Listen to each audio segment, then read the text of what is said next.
isquia en este caso. También la adrenalina va a actuar sobre otros receptores, a nivel de los vasos sanguíneos, sobre los receptores alfa-1 adrenérgicos.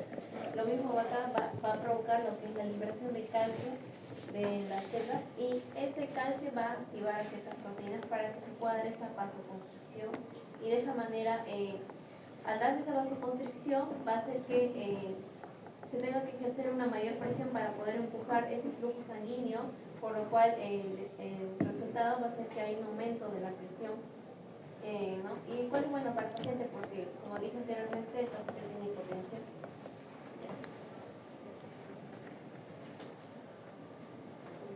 La segunda pregunta dice: ¿cuál efecto farmacodinámico contribuye de forma más directa a reducir el edema de la vía superior?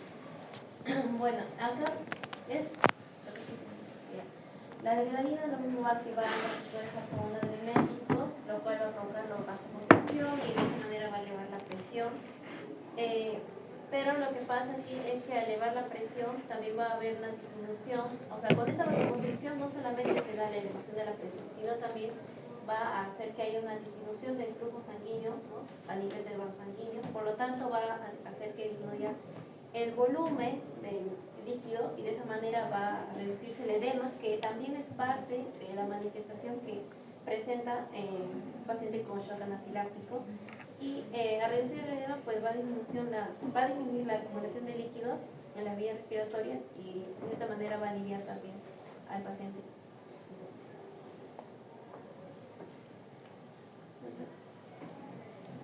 Ya. ¿Qué características farmacocinéticas explica que la adrenalina tenga duración clínica corta si se absorbe la circulación sistémica? Bueno, la adrenalina tiene una duración corta a comparación de otros fármacos. Eso se debe a que su metabolismo es más rápido gracias a estas dos enzimas, que es la COM y la MAO, la cual van a biotransformar. O sea, primero van a hacer en el metabolismo van a actuar, y luego de esto se va a dar lo que es la biotransformación, para que luego esa adrenalina sea excretada por la orina. O sea, tiene un efecto rápido, la adrenalina. Por eso es que es eficaz para ese tipo de enfermedad como el anafiláctico, en el cual se requiere una acción rápida. Luego dice: ¿cuál es la vía de administración que se prioriza por rapidez, seguridad en anafilaxis comunitaria? Como dije, es la vía intramuscular, ¿no?, ya que esta tiene una absorción más rápida en comparación de otras vías como vía oral, ¿no?, la cual ya tiene que pasar todo un proceso, el metabolismo, todo eso demora. Bueno, ¿por qué? Porque debido a esta absorción más rápida, porque los músculos, que justamente donde se coloca por vía intramuscular la adrenalina, como el músculo lateral del músculo, esto tiene una mayor irrigación, por lo cual va a permitir que haya una mayor absorción, y por lo tanto llegue de esa manera directamente al torrente sanguíneo, y el efecto sea inmediato. Vamos a ver que al producirse este efecto, lo que va a hacer es que ya se va a producir una broncodilatación y la presión arterial va a aumentar, ¿no? Eso sería con respecto a la adrenalina.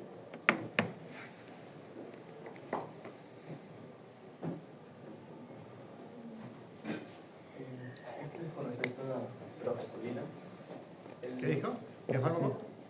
Prazosin. Prazosina, perdón, prazosina. Prazosina. Está volado, profe. Bájale el punto por eso. No, fármaco. Ya se puso nervioso.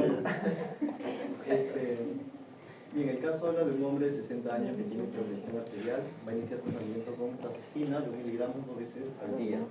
A los pocos días refiere mareos al incorporarse y visión borrosa transitoria.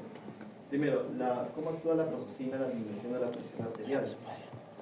La prazosina, pues, es un antagonista, ¿no?, competitivo. Por lo tanto, al momento de lo que sería el alfa-1, al momento de antagonizar lo que serían los receptores alfa-1 en los vasos sanguíneos, va a hacer de que no se active lo que sería la cascada molecular, la proteína GQ, ya que la proteína GQ que se encuentra en los vasos sanguíneos va a hacer de que luego de ahí lo que sería el TIP3 se transforme en diacilglicerol y en inositotrifosfato, y que luego de eso aumente lo que sería el calcio intracelular, y que luego eso haga de que se expulsa las vesículas de noradrenalina, pero en este caso va a bloquear justamente esos receptores para hacer un antagonismo competitivo con esos receptores y por lo tanto generalmente lo que sería el receptor alfa 1 hace vasoconstricción, pero al bloquear esos receptores va a realizar lo que sería una vasodilatación en consecuencia y por lo tanto al hacer vasodilatación vamos a tener una reducción en la resistencia vascular periférica y recordando lo que era la fórmula, ¿no? De presión arterial igual a lo que sería gasto cardíaco por resistencia vascular periférica, disminuimos la resistencia vascular periférica, por lo tanto disminuimos la presión arterial. Y de esta manera es que va a disminuir la presión arterial media, ¿no? Del paciente.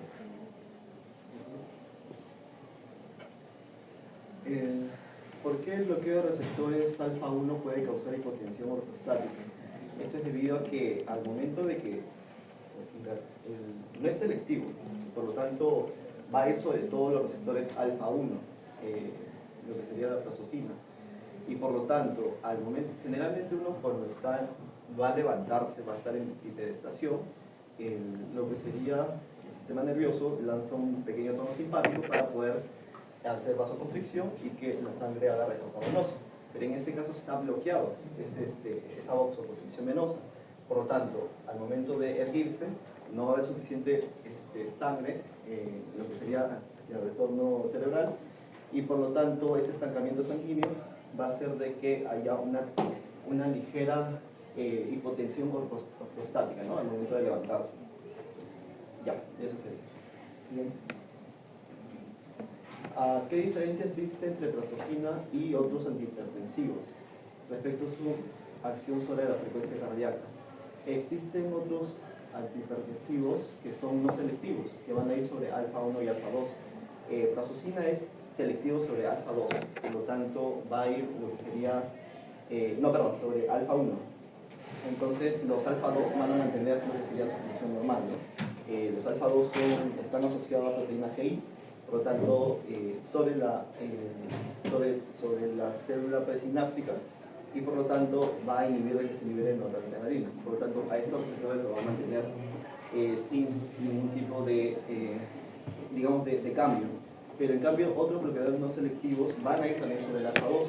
Por lo tanto van a ir en el alfa 1 y al alfa 2. En el alfa 2 generalmente se bloquea lo que es el efecto simpático.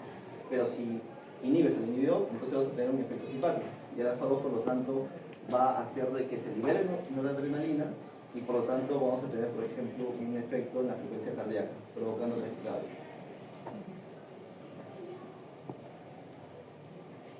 ¿Y qué recomendaciones se puede dar al paciente para poder evitar la hipotensión? De la primera dosis, primero sería una dosis fraccionada, comenzando desde un poco y luego de ahí ir subiendo. Al momento, antes de acostarse, poder tomarlo para ver si tiene algún efecto sobre lo que sería la hipotensión.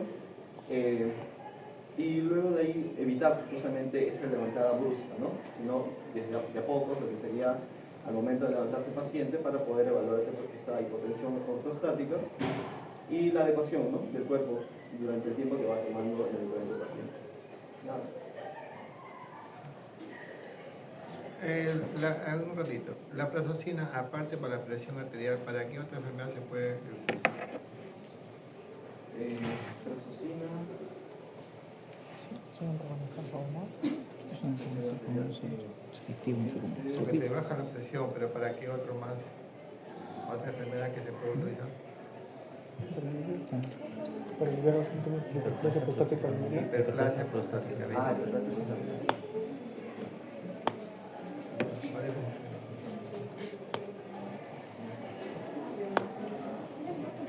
Continuando con las otras preguntas sobre la prasosina, tenemos la prasosina disminuye la presión arterial. Como había mencionado mi compañero, lo que va a hacer el alfa 1 más que nada va a generar lo que se llama una vasoconstricción. Y la prasosina, su función es más que nada un antagonista del alfa 1. Entonces, en vez de hacer vasoconstricción, lo que haría sería una vasodilatación. Entonces, por lo tanto, nuestra respuesta marca lo que sería bloquear los receptores en el músculo isovascular, causando lo que sería la vasodilatación.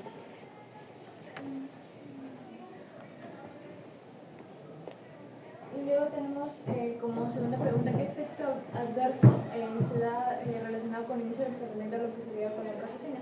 Como mencionó mi compañero recapitulando lo que sería la hipertensión ortostática.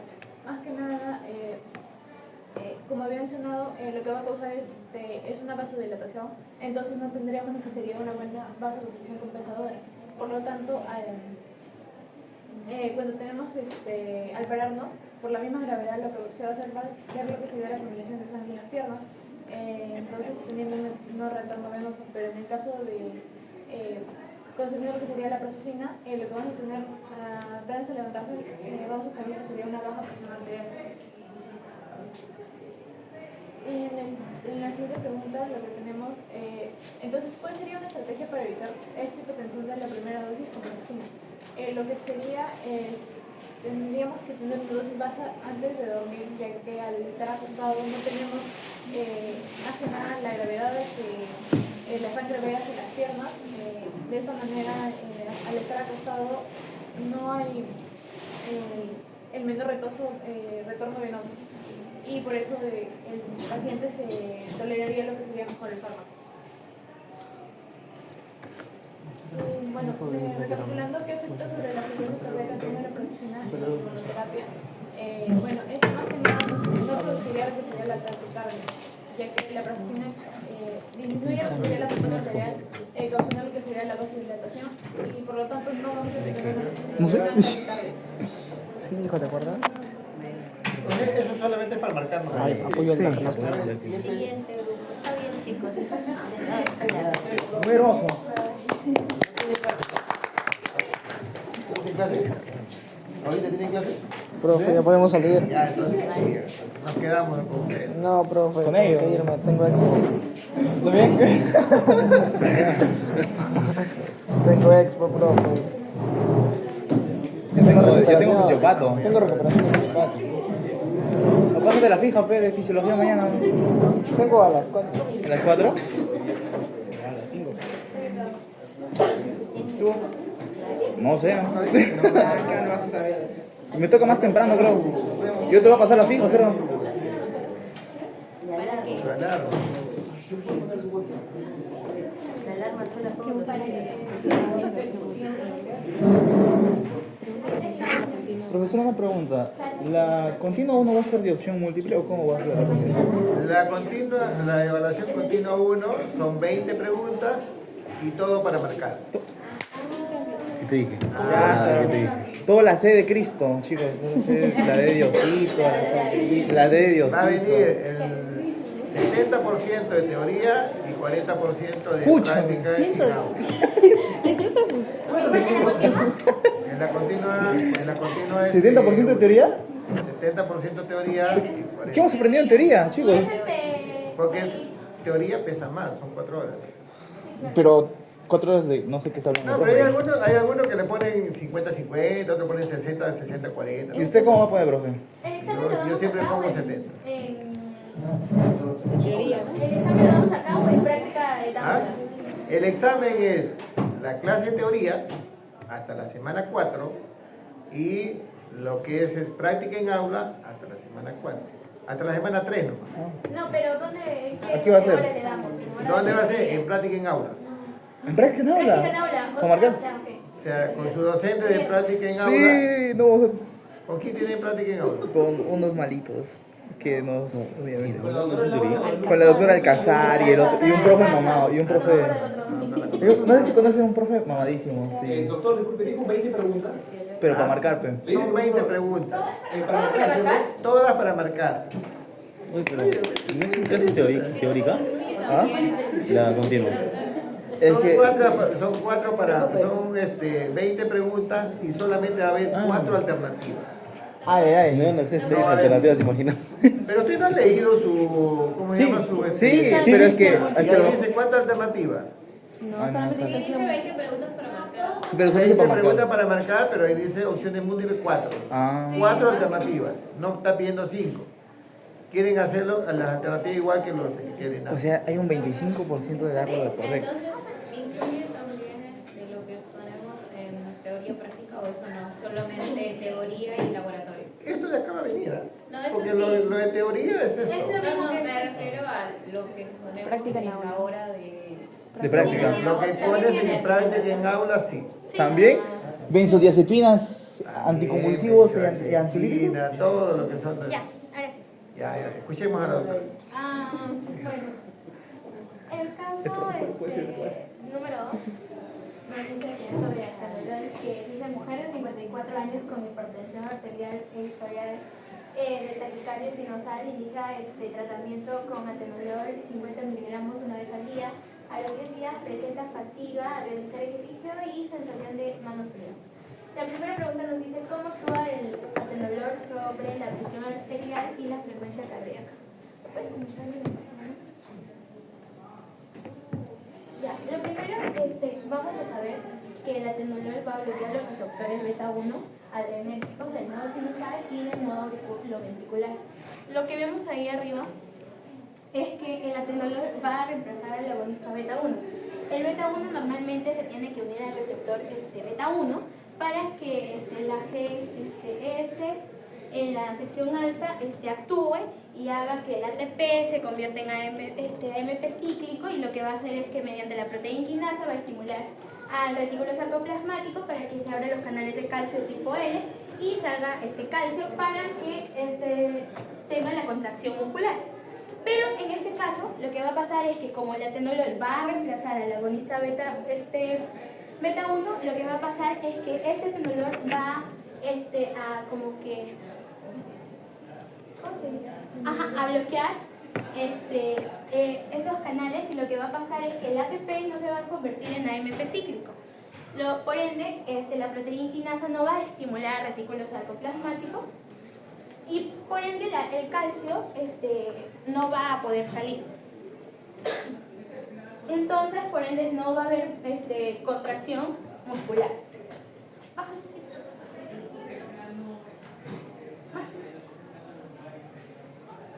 Entonces, como resultado, el corazón va a latir más lento y de forma más controlada, reduciendo la demanda de oxígeno miocárdico. ¿Por qué? Porque va a haber menos estimulación simpática en el corazón, también va a haber menos pendiente de despolarización diastólica, también va a bajar la frecuencia cardíaca y va a aumentar el tiempo de conducción auriculoventricular. Entonces, sobre la presión arterial, sabemos que la paciente es hipertensa. Lo que va a ayudar esto es que va a disminuir el gasto cardíaco. Por ende, esta frecuencia cardíaca va a disminuir el gasto cardíaco y por ende, en todo caso va a hacer que disminuya la presión arterial. También va a haber disminución de la liberación de renina. Lo que va a hacer es que la renina va a haber menos angiotensina 2, lo que va a causar menos vasoconstricción. Va a bajar la resistencia vascular periférica y por ende va a haber menos aldosterona. Por ende también va a reducir el volumen sanguíneo, y esto causando la disminución de la presión arterial que beneficia a la paciente que tiene hipertensión.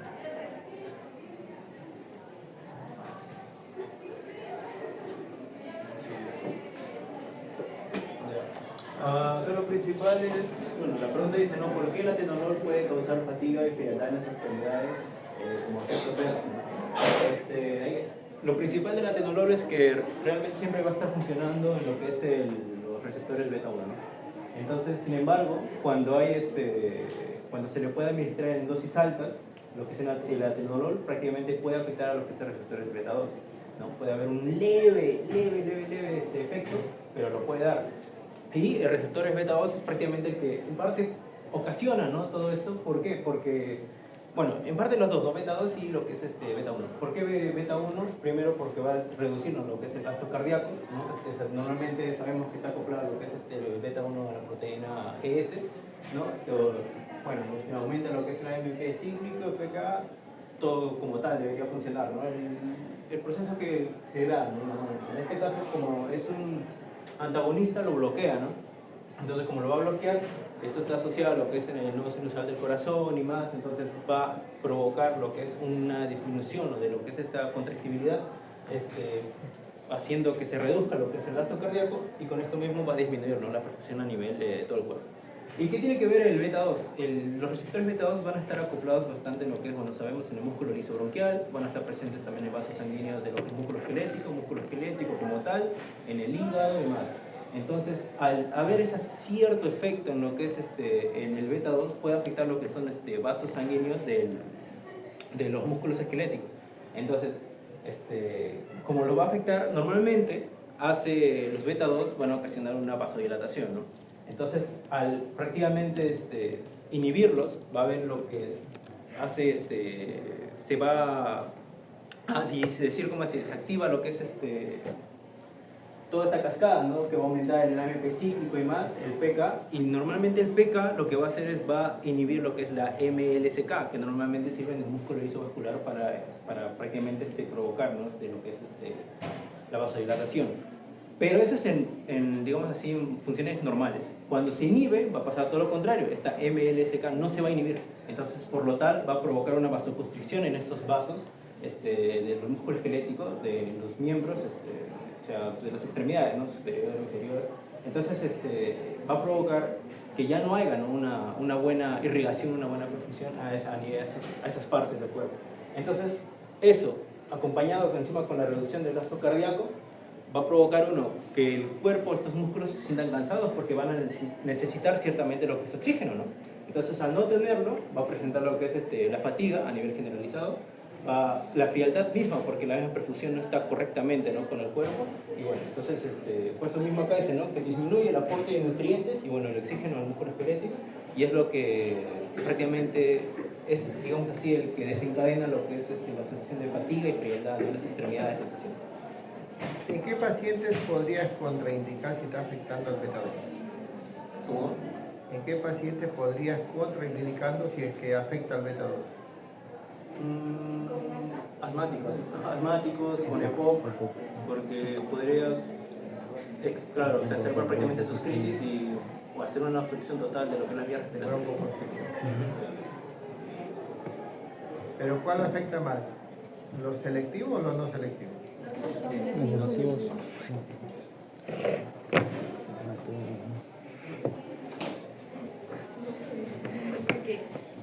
Entonces, ¿qué ventajas tiene el uso de un beta 1 selectivo frente a un beta bloqueador no selectivo en pacientes asmáticos con EPOC? Y bueno, tenemos que entender que los beta 1 y los beta 2 se encuentran en el corazón y en todo respectivamente. Entonces, ¿qué va a pasar en caso de unos beta bloqueadores no selectivos, en este caso como el propanolol? Es que mientras que a nivel cardíaco va a bajar la frecuencia cardíaca y la presión arterial, a nivel del bloqueo del beta 2, que es a nivel pulmonar, va a haber un riesgo de broncoespasmo severo más. Y luego en los selectivos, pues, como en el caso del caso clínico, que es atenolol, es que va a haber un bloqueo de los beta 1 por efecto terapéutico, pero en el nivel de bloqueo del beta 2 va a haber, pues, como que, o sea, va a tener como que una reacción mínima o nula, ¿no? O sea, asegurando pues, que la respiración del paciente mejore y que la preservación de la broncodilatación. Ahí dice arriba, dice beta 1. ¿Beta 1? Beta 1 selectivo, dice, ¿no? Y el otro dice beta no selectivo. Ahí es. ¿Qué precauciones deben tomarse al suspender bruscamente el atenolol en pacientes con enfermedad coronaria? Principalmente la alteración puede ser el rebote adrenérgico. Ese rebote adrenérgico lo que hace es que sube drásticamente la presión arterial y la frecuencia cardíaca por los receptores beta 1, y este uso crónico hace que el estímulo del beta 1 se compense con mayores receptores beta y esto sea más sensible a catecolaminas.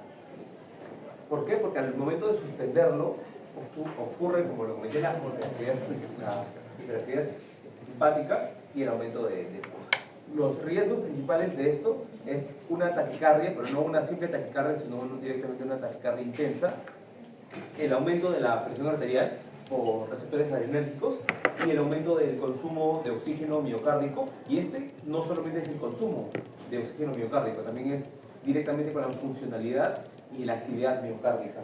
Y esto en conjunto nos da una mayor probabilidad que suceda un evento cardíaco, un infarto agudo del miocardio, y la presencia de arritmias. Muy bien, doctores. Un aplauso para los... La próxima semana, la primera que va a venir la doctora.